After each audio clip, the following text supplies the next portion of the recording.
Hello. Kumusta? Magandang araw, magandang hapon. Kumusta na po kayo lahat? Ito, pag-uusapan po natin yung aking nakita sa Facebook. Kanina lang.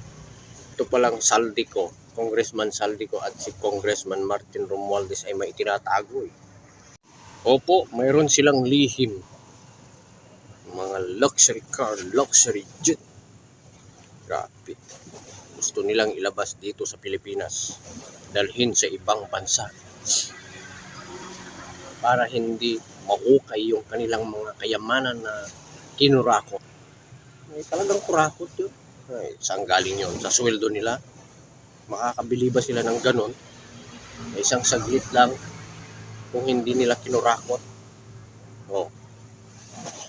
Talaga namang nadadawit yung mga pangalan nila sa mga contractor na ini-interview sa Blue Ribbon Committee, lalong-lalo na sa pangunguna ni Senador Rodante Marcoleta noon. Pero ngayon, ewan, kung ano na ang takbo ng Senate Blue Ribbon Committee ngayon sa pangunguna ni Ping Lacson. Ito, tanong ko sa inyo, sino ang mas gusto ninyo na manguna sa Blue Ribbon Committee? Sino po ang mas gusto ninyo na maging chairman sa Blue Ribbon Committee? Si Lacson o si Marcoleta? Sa panahong ito, tatanungin ko po kayo. Comment ninyo kung anong sagot ninyo.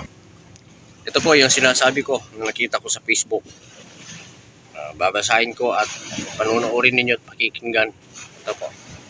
Saldico, itinatakas umano ang kanyang luxury jet habang lumalalim ang investigasyon sa flood controls.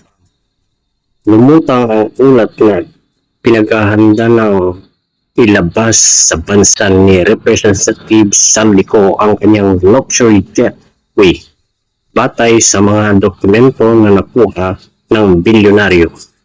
Ang Missives Aviation and Development Corp nito ay nagsumiti ng request sa Civil Aviation Authority of the Philippines noong August 18, 2025 para sa major modification of the export certification of airworthiness and the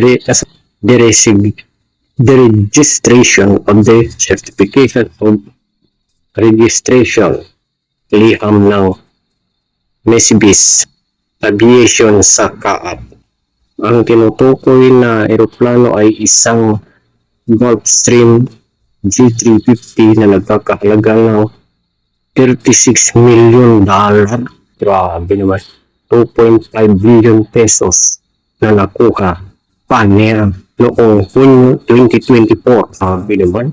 Samantala, sa panig ni House Speaker Martin Romualdez, iniulat na bumili siya ng dalawang Gulfstream jets mula kay Lucio Tal. Grabe naman itong mga ito, milyon. Ayun, hindi ko alam kung yan ay totoo o hindi. Sapagkat yan ay nakita ko lang sa Facebook.